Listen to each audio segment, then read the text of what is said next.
All right, welcome everyone. I'm really excited. I just met Rose Jordan for the first time. We've kind of been around some circles online but just finally met. So it's really nice to meet you, Rose. Hi, how are y'all?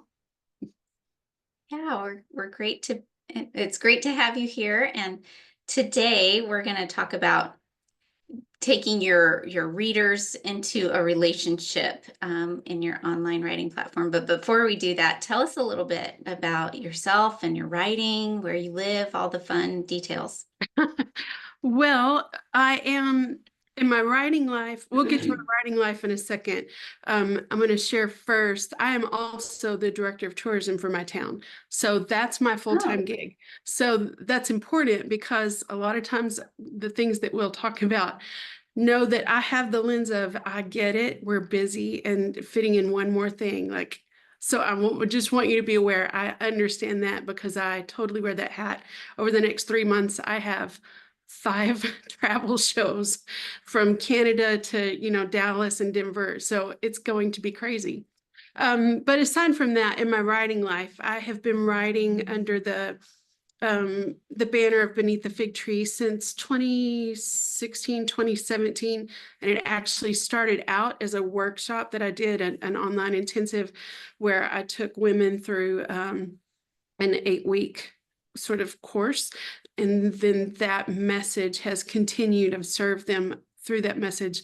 And now, I mentioned to you just a second ago that last week I actually submitted a book proposal with that content. So we'll see where that goes, waiting to hear back from the publisher. In my personal life, I've been married 30 years as of September. And my husband and I right now are also park hosts at our state park. So that means we live at the park. We volunteer there. He does most of our volunteer work because I'm busy working as a tourism director. But we have one kiddo who's married, and they just got officially married a year and a half ago, but did their service or ceremony in October of this last year. So have a daughter-in-law that we adore. So yeah, we love the outdoors, all of the things. When I'm not at work or hiking and kayaking, I'm painting with my watercolors here in my studio. So anything else you want to know? That's a oh, lot. So that's a yeah, good summary. Yeah, that's really fun. And so, well, out of curiosity, what is the state park where you live? Lake Mineral Wells State Park. Okay. So, and I don't know if the other states have them, but like it's kind of like national parks, but in Texas we have our own park system. So um, it's state parks where they're preserving nature, but also making it available to the public. And so it's like national parks, but in Texas because we do everything big. So yeah, Yes, because yeah, it's Texas. That's awesome. yeah. Well, and it does sound like you're juggling all the hats and still also building an online writing platform. And you have a YouTube channel and a podcast, and you're doing all kinds of things. So, how long have you been doing that? Yeah, I want to say that I started down this road. Like 2016, 2017. I was hired full time in my current position in November of 2018. And so I actually had to lay this ministry down for about 3 years. And when I met Amy was shortly after God had just given me the okay to pick it back up. So when I laid it down, I didn't know if God would ever open the door for it again. But my full-time job was technically it's way more than full time because I do live in a small town. So if it's after hours and I'm having dinner somewhere or shopping somewhere, I still have, as far as everybody here is concerned, I'm still wearing my director of tourism hat. So who knows where those conversations will go.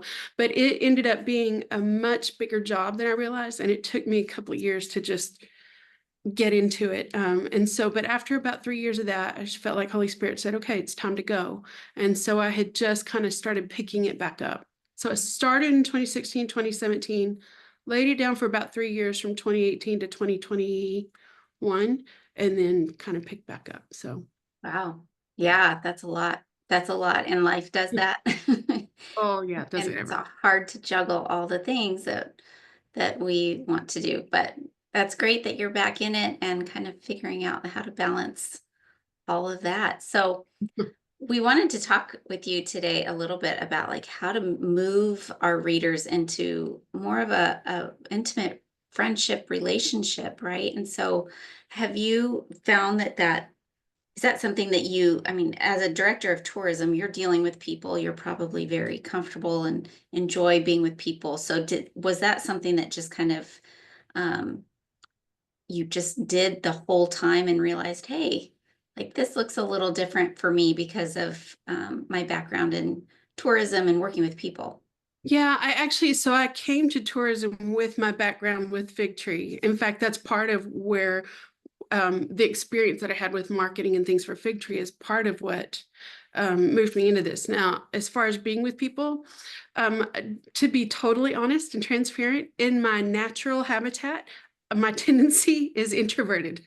I would actually, and so I can do the on thing. I can people all day long. In fact, I just did a travel show last week where I peopled really hard, but then I need a day or two in my cave or my studio to unpeople myself. Yeah. So, but as far as community, because the way that Beneath the Fig Tree started, it started with that online intensive. It was a private Facebook group, and I had reached out and told my friends on Facebook, "Hey, I'm thinking God's calling me into this thing. Will would some of you kind of basically beta test this with me while I figure out what it looks like?" And so we went into a private Facebook group, and that intensive was done by once a week I would come into the Facebook group and go live, and we would do a session, and I had created a workbook to go with it for them. So yeah, honestly, because the way this started, it started in community. And then it just kind of has shifted. Now that private Facebook group, I haven't archived it. It's still there. It's just inactive. I had actually taken probably 3 different groups through that whole intensive before it was time to lay the ministry down. And I've not done another workshop on that since. I've done journaling workshops and those kinds of things. But I also always, once we had that first beta group go through, I opened a Facebook group, on a public Facebook group. And so that's where, a lot of them gathered. Now that is the most public, easy access, but my strongest community is actually in my email list. So yeah. Yeah, well, that's really interesting, and I love that you said it just kind of started in community, like you were Mhm. looking at your circles and were like, how can I serve you and minister to you? And that kind of flowed from there. But Yeah. tell us a little bit about like why you feel like it's important for writers, because I think you're talking to a bunch of other people who in our natural habitats are also introverted. Yeah. I think that's where probably most of us fall. Yeah. So we have to break out of that often, and writing often puts us out in front. So why do you Yeah. think community is important for writers? Yeah, and I will say, kind of in the front, community can be lots of things, and we'll talk more about that obviously Thursday. It can be social media, and like I've already mentioned, my strongest community actually is in my email group. So it can be in a lot of places. But and for those of you, if you're like me, we've all kind of had it with social media, playing the games and figuring out the algorithms and all the things like. But I heard somebody say not too long ago that um, we need to use whatever God has given us. And one of the things that God has given us is social media. And instead of looking at it as our marketing piece, excuse me, we really have to treat it as an extension of our ministry. And that's really where community comes into play. And, I don't know kind of the different fields that everybody is writing in, whether it's nonfiction or young adult fiction or, where you are. So it can be different. But when you develop a community, create a space for your readers, the things that they get from it are they get to be seen, they get to be heard, they get a little bit of access to you that the rest of the world doesn't. And that matters to them. And it just kind of gives them that space, that sense of belonging. But as you're doing that and you're serving them and whatever, I'm Christian nonfiction. So it's easy for me to say that in my community, I'm serving them and ministering. It may look different if you're in fiction, if you're in, those kinds of things, but you're still serving them and you're giving them a place to be seen, be heard, connect with you. Um, Ideally, these are places where you're getting their feedback too. So, and then, as writers, most of what we do, we're by ourselves. So, our community is a really great place to kind of test your ideas, test your content, get their ideas. Hey, I'm working on, this, what is your experience with it? Or, hey, I'm developing a character and I'm looking for I don't know, I don't do fiction, so forgive me, but you're looking for a fun sort of a trope for your character. Like, what are some funny habits that you've noticed in people that would make a fun character? It gives them a place to be seen and be heard, but then they also kind of have ownership in the project and in what you're writing. And if they feel that they have ownership in it because they've had a say, then they also become really great brand ambassadors for your content. So there's a lot of benefit to taking the time to create a community and make a space for your readers where this isn't a one-sided conversation. With social media, it feels very one-sided. Well, with especially with your books, you write it, it's just you hand the book off and they read it and it's just them. But community is where you actually get to engage behind the message. So Yeah, absolutely. Well, I think it's easy to see how that works in an online space, but you said that your best channel of community is your email. And so often I think of email as a one way. Like I always invite two-way conversation, but often we get so many emails. yeah. So how have you been able to like cultivate that and cultivate like an open two-way conversation with email? Yeah, it's actually been really strange the way I don't think the way that it came out, I wouldn't say I necessarily intentionally cultivated. And I'll tell you, it makes things really challenging because I'll see because a lot of these people that are emailing me, they have been with me in the fixed community for, however number of years. And so I've recognized their email, I recognize them because we've been conversing for a while and they'll email me about in response to a YouTube video, or they'll email me in response to a podcast, or they'll email me in response to a social media post. And here's the crazy thing, which is not helpful for the publishing world, but they won't have even liked or in any way engaged with the post on social media. They won't have commented there. There's no indication that they were ever there, except that they're emailing me and saying, oh, I love this post and da da da da. I'm like, well, that's great. And so we just talk back and forth. But one of the ways and so again, that part I didn't go after because in the publishing world, you would really like them to engage over there so the publisher can see the numbers. That doesn't seem to Yeah, be can you happening. just go So like this too while you're at it? I know, yeah. Like, I love this conversation in email. Could you go over there? I don't do that. I'm just trusting God with it. But it has been just a really strange, because like the YouTube videos, they'll have whole conversations where they want to talk to me about what they saw in my YouTube video, and they didn't engage with it in any way over on YouTube. I'm like, I love having conversations with them, but the publisher, I can't prove to, anyway. But so, and then how do I intentionally cultivate that? Responding to every single email, even sometimes, they're just saying, hey, I love this video, it was great. Even if all I do is respond back, I'm so glad that you enjoyed it, or I'm so glad it spoke to you or ministered to you or whatever. Thanks so much for taking the time to let me know, because I don't always know. And so even if that's it, even if it's just two sentences, Yeah, that's it's really something. all it takes. Yeah, it really, Yeah, most of the just time, that's really all they need is they want to know that you saw it. well, and often like, you send an email and you might not ever expect to get a response back. So when you do Yeah. reply to emails, that does show, care Yeah. and concern for them as people, appreciating their time and Yeah.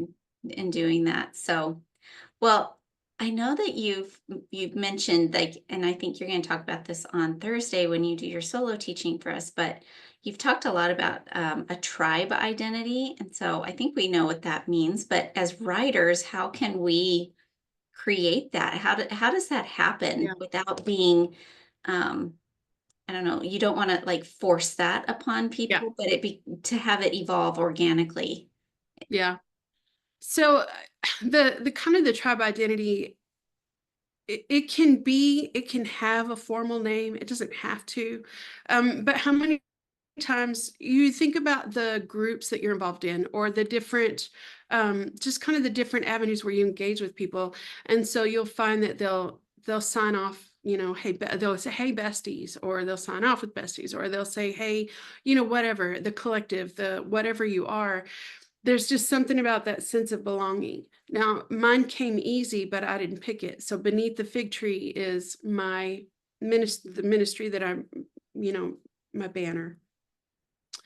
And w- when it started looking, when this group, the public Facebook group first started, I went in there and I said, hey, you guys, what do you want to be called? What do we call this group of ours? And so I put out a few things, and there's like collective and whatever, and they picked the figs community because I'm beneath the fig tree. So it was just an easy one. But it doesn't have to be that. It can be something that is centered around your message, and that can help because that's brand identity. It kind of helps to keep your brand in front of them. But there's that, we belong to this, we belong to such and such group. And there just seems, we all just, that's one of our core needs, is to belong. And so having that kind of tribe mentality, whether it has a formal name or not, really just helps people belong. And so, Yeah. and then they also refer to, the, hey, have you joined the figs community? I'll hear them say that. Hey, have you joined? I'll see them, talking to other people on Facebook. Hey, have you joined the figs community? Or, hey, we were doing such and such over in the figs community. Now, the full proper name of it, because when I did it, I was really focused on branding. Beneath the fig tree, semicolon, figs community, but everybody just calls it figs community. The truth is, they're going to end up calling it something. If you don't give them an opportunity to give it a name, or you don't have a name for it, they're going to end up calling it something. You really want it, if at all possible, to tie back to your branding, because it just helps, when they're spreading the word and saying, hey, have you joined the figs community? Or, hey, over in the figs community, we were talking about such and such, you should go check it out. So it's not a must having a name for your tribe, but it can be really helpful. It helps them to feel belong. It helps them to share it, but it also helps you brand what you're doing. Yeah, and I mean, for those who are listening, it doesn't mean that necessarily you have to start a Facebook group or Right. something like that, right? Like this could Yes. be how you title your newsletter or how you Yeah. address people or how you sign off. You're kind of, it Yeah. is a branding technique, but you also are being like, hey, you're a part of something Yeah. bigger than yourself and you're Yeah. joining me in Yeah. that. Yeah, and even if you've never really thought about this tribe mentality thing before, I think now you'll start to notice it. So in the emails that you subscribe to, in the groups that you're a part of, start watching, because I think you'll start to see in a lot of them, the ones that are really super effective, you'll start to see that either it's in the way that they address you. Every time I start an email or I start a podcast, or it's, hey there, figs. It's like everybody, my husband says he wants me to create, he's my biggest cheerleader, by the way. And he's kind of like, if you guys know Chip and Joanna Gaines, like Chip is like his big, is same thing. So he's like, I want you to make me a hat that says, hey there, figs. I'm like, okay, I haven't done that yet. I mean to, but because I always start out with, hey there, figs. It's that it's that consistency, and it's that they can identify with that, like they expect it. So it's, hey there, figs. And so, yeah, you'll start to notice in your emails, whether it's how they address you, how they sign off, or in, the Facebook or Instagram, those communities, there'll be something that is consistent. Hopefully, generally, there's something consistent that, is, you won't even It realize that they've marks the, identified you. Yeah, yeah, but they have yeah, given it an identity. Yeah. definitely. Well, I mean, I think you touched on this earlier too, but that a lot of times we feel overwhelmed with all of the things and all the places we're supposed to show up. Yeah. So, when you are trying to build community, either like like, well, when I say physical, I mean like digital space of a community, or you're just wanting to gather people around your message and have them identify themselves with what you're talking about. How can you avoid burnout? Like, and do you suggest that like you pick one or two channels and just go for it in that direction instead of trying to be everywhere at once? Yeah, and this is going to be advice that you hear in every, whether you're talking about branding and you're talking about your marketing and all those things. Um, One of the biggest things is pick the spot. A lot of times I hear the advice, pick where you most naturally hang out. That can be true, but it's really more important to know your niche and figure out where they're hanging out, because just because I came up in Facebook, Facebook. So the easiest place for me is Facebook because that's where I've been forever. It's where I started. But if you're a young adult fiction writer, they're not on Facebook. So you need to find out where they are. Is it TikTok? Is it like, where are they? Um, and then kind of go there. But yeah, don't try to be on all the places. I think everybody is saying that these days. Don't try Yeah. to be on all the places. Find the places where your people are, pick one and get really strong there. That said, I intentionally built the Facebook group, but organically the email is where they're coming to me most.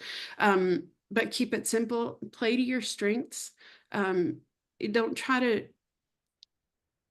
don't try to follow what everybody else is doing, because good night. There are some amazing ideas out there. There are tons of them. All the people that you're following, lots and lots, and you can get totally overwhelmed trying to take what everybody else is doing and make it your own. Find one or two things that really struck you that will fit with your audience and your niche. Make that your own, but don't try to do all the things, because it's exhausting. And at the end of the day, we still have our writing life that we have to find some way to get to. And if you're like me and you're also, have a full-time job and a volunteer thing and you're a worship leader and all the things, like, fitting it in is a challenge. So keep it simple. Find the one or two places, play to your natural strengths, and don't try to emulate everything. Yeah, very wise counsel. I would just add too, like, yes and amen to just one or two, but lock down your name on as many channels Yes. as you Yeah, can, for sure. because that is an important thing. Even if you don't ever use them, Yeah. just lock down your name. So, Yeah. Yeah. Just if nothing else, so that nobody else is picking up. And right. I had to, so I was part of a collaborative book that published in October. And, to do that, you've got to go set up your Amazon author page. And I couldn't be Rose Jordan there because there's another Rose Jordan, which in and of itself is, a bummer. But the things that she writes, I don't want to be confused with. I don't want Oh, yeah. anybody to think, well, it's the same thing. You don't want somebody to take over, to be using your handle. I wouldn't in a million years want somebody else picking up Beneath the Fig Tree as the handle on, TikTok or wherever, and they're sharing something that's totally like, because that's Against your message, right. right? And so Yeah, that could be, even if I never plan to use it, and I don't, I have, unless God tells me otherwise, I don't plan to be on TikTok. People keep telling me, go be on TikTok.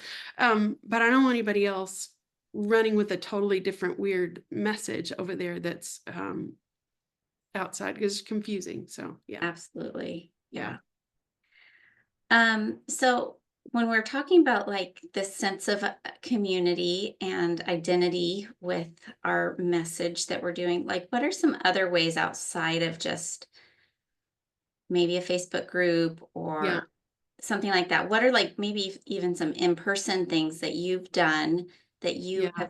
have found good success from?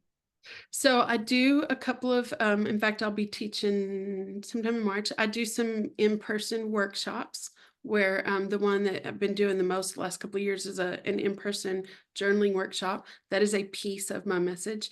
And so that gives them, now this, it can be, this type of workshop really fits more in the nonfiction area.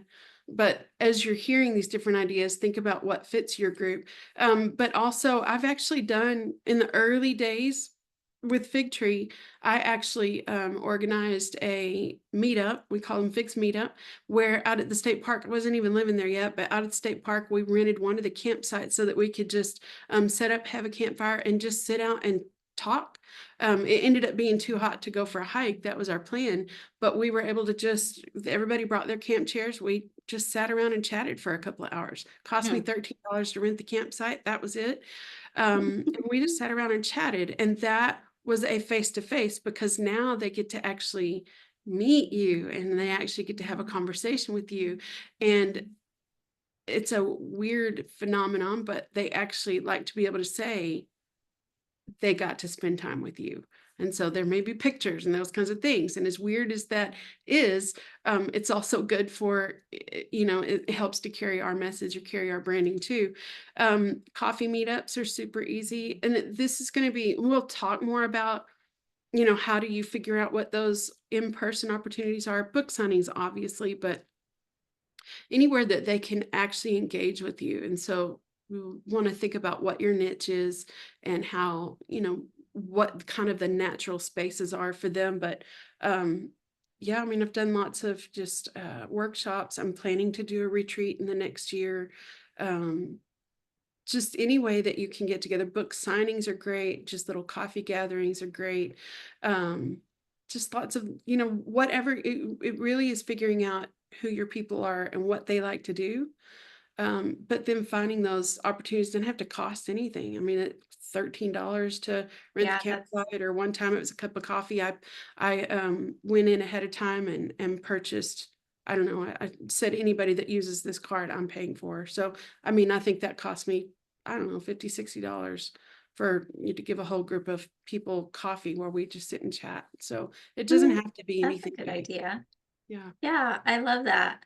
I think too, maybe if I was listening to this conversation and I was just starting out, I might feel a little overwhelmed because you're like, well, I'm still trying to figure out what my message is, or I'm just getting into the practice of writing and I'm, I'm just starting out. So like, what would you say to somebody like that who's not as far down the path of like understanding like where their giftings are, Yeah. what they want to, how they want to encourage other people? What would you say to that woman? I think that those, whether you do it in person or you do it online, that actually is a really great place for you to gather information, because when you don't have a big audience, um, it's still, you need to have information from somewhere. Put out a survey, and if you only have 10 or 15 people following what you're doing, you're not getting a very big sample. But those in-person conversations or those, Facebook conversations are still a really great way to help you kind of hone. Because if you don't know exactly where your message is, like I knew in general, wanted something in the devotional life space, but it took me a while to figure out exactly where my strengths met with their Their needs. needs. And you Yeah. don't know their needs till you talk to them. You Yeah. can That's assume a what good their needs point. are, especially if you're talking about, especially in the nonfiction space. Like most of us, I think, come to that nonfiction space because we're feeling a need that we needed. It was Hmm. something that we were looking for, couldn't find. So now God's put us in the place to fill that need. So it can be a little bit easier, but even not everybody is you. So you won't really know what they're looking for until you actually talk to some people. And that's a really great way to do it. Even if you're not formally saying, okay, we're all gathering here because I need to understand you.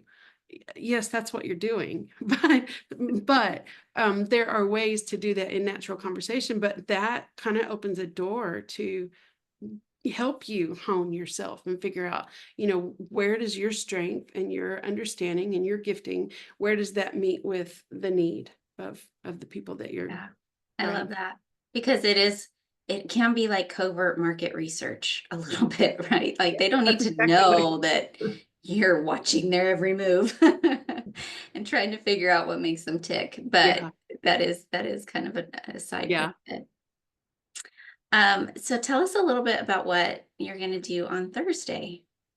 Yeah, so we will talk. Oh, that was on. We'll talk about the different, obviously, why community is important, and then the different kinds of communities that you can move into, whether it's online or it's your email or it's in person, the different ways that you can help to cultivate community. We'll actually talk about collaborations because collaborations are a really great way to help expand your community. In the same way that it helps expand your audience, it also can help expand your community.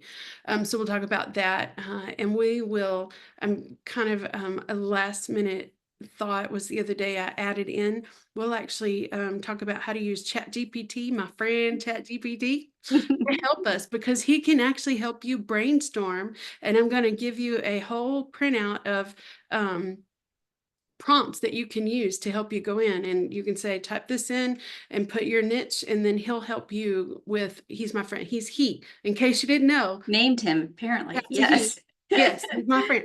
So, and I use him both in my writing life and my tourism life. He's my friend. But I'm giving you some prompts that will help you if you're looking for ideas of how to build community and where your people might be. Here's some prompts for you to take and just drop them right in, and he'll help you with that. But then at the end of the session, we're actually going to brainstorm together. So come in at least having some idea what your niche is, because that will help. And then we'll just kind of brainstorm together based on what your niche is and what your message is. Like, what are some ideas? Because you all, more than just me, you all have been parts of communities. You've seen things that worked, and you'll be able to help each other with some ideas of, hey, this might work. You're working with young adults, like this, I've seen this and it was really successful. This might be a great idea for you. So we're going to brainstorm together at the end, and hopefully you'll walk away with just some things to try, just some things to consider and Yeah. pray about and try. So yeah, lots of good stuff. Yeah, I love that. And brainstorming is it's such a helpful exercise to have other people kind of contemplate what's Yep. always up in your head, Yeah. and hear what Yeah. other people have to say. Yeah. So, well, I'll open it up now to any questions that you all have or comments about taking your readers and moving them towards relationship. If you guys have any questions for Rose or comments.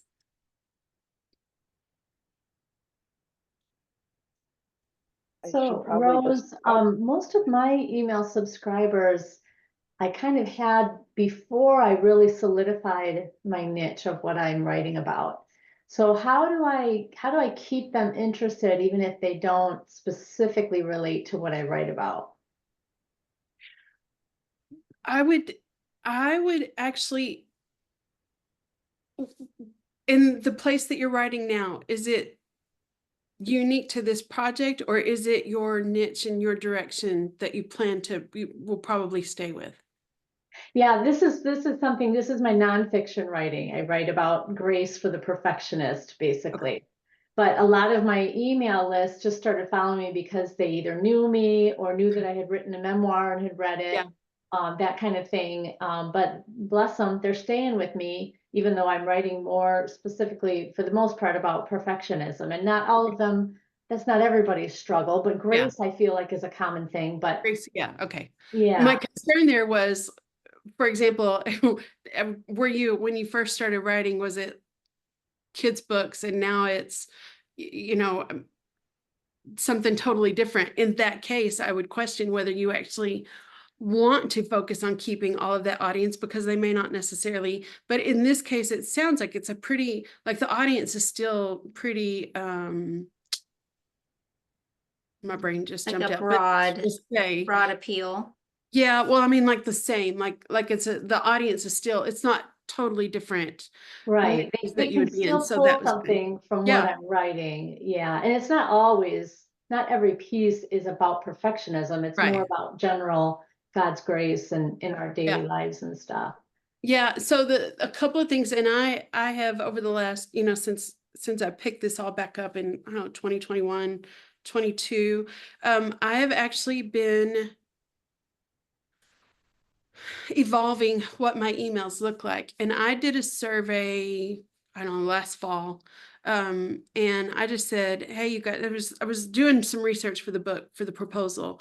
But while I was at it, I was also asking some questions about email. What are the kinds of things that you guys like to, number one, do you like to get emails? For those of you that do, what are the kinds of things that you like that fit within my niche? And so what they had told me prior to that, I would share a link to whatever the new podcast and video episode would be for the month. And then whatever the scripture cultivation. So at the beginning of every month, the first episode of each month is tied to a scripture cultivation, which is me giving them tools to engage with scripture and engage with God through whatever that topic is. So I would give them the links to the new episodes. I would give them the scripture cultivation, and then there might have been, usually it would start out with something, just kind of a greeting for the month. Hey, it's been, because I come in once a month. From that survey, they told me they actually would like to receive small devotionals that they could read in just a couple of minutes. And then there was something else. So I revamped late fall. I revamped what my email looks like. And it starts out with a short devotional that has a couple of questions. And then it shares the podcast and YouTube link. And then I usually share a review, whether it was a review for the book that I published, a review for the podcast. I get a lot of reviews for my YouTube. So I'll pick one of those and I'll feature that with a big thank you. So I would just ask them, hey, you all that are here, go ahead and just ask them out. You don't have to do this. I usually will offer like a $10 Starbucks card drawing. So if you'll answer the survey, you'll go in the drawing, and then there's this. It never hurts to incentivize, but ask them what kinds of, they've been with you. You're so like, thanks so much for sticking with me. Like, what are the kinds of things that you would like to see in these emails? What is helpful for you with you being in the Christian nonfiction space? Maybe it is a devotional, or maybe it's, but I would just ask them, like, what keeps them there? I wouldn't say it in that way. Why have you stuck around? I wouldn't say it that way. I would ask ChatGPT how much say that better. But what are you looking for? What would you find helpful? How can I serve you? That's the big thing, is how can I serve you? How can I best serve you through this email platform? Yeah, I like that idea. That's really Thank good.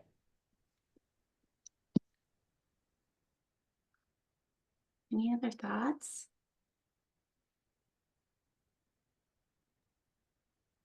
Rose, are you going to talk about your tree, your physical tree? I am, and Okay. she's in my she.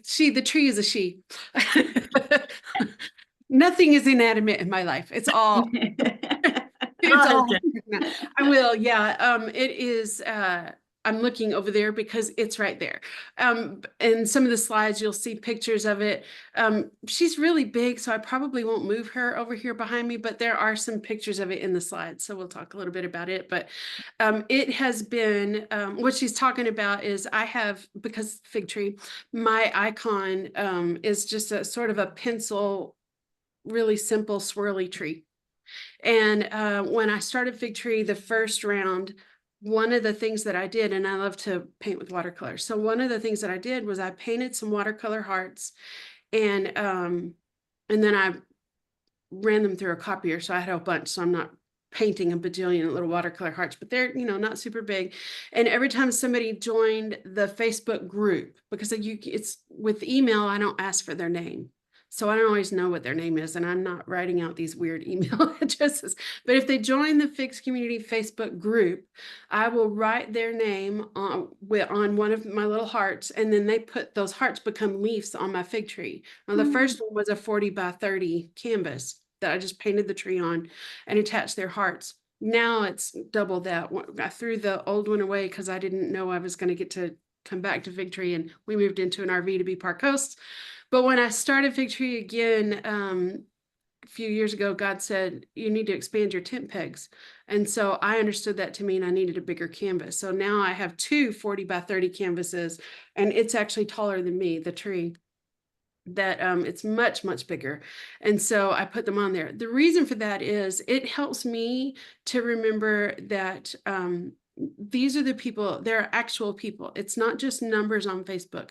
These are actual people that I am serving, that I have the opportunity to connect them with God. And so I have their names on my tree. And when I'm sitting here writing, I'm looking at it. When I'm sitting here doing a podcast recording or video, it's like it's right in front of me. And it reminds me to pray for them, and it just personalizes.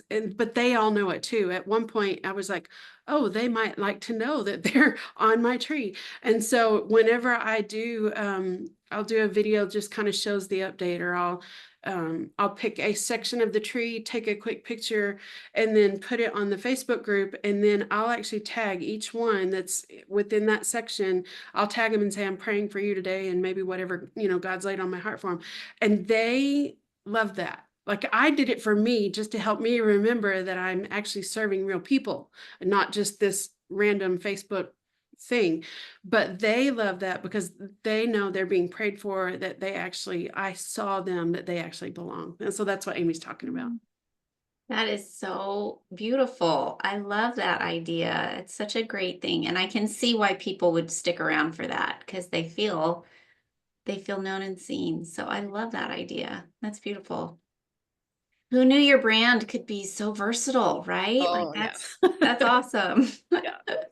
Branding is something I actually really love. It's probably my favorite part. Well, no, it's not my favorite part about my job. I actually really love this community. I love telling our stories, but I love branding. If you have a good brand, I will carry it to my death. I'm gonna honor it and carry it and do it well. I love a good brand. So you'll always see me anytime I'm doing anything figgy, you'll always see me in turquoise. That's my brand color. So yeah. That is Good clear. brand. Yes, I saw your website, and yes, I was like, this girl likes turquoise. It's recognizable. So I'm just carrying my brand. So yeah. That's awesome. Well, thank you so much, Rose. This has been really a sweet time, and it's good for us to remember, like, we're not writing out into the void.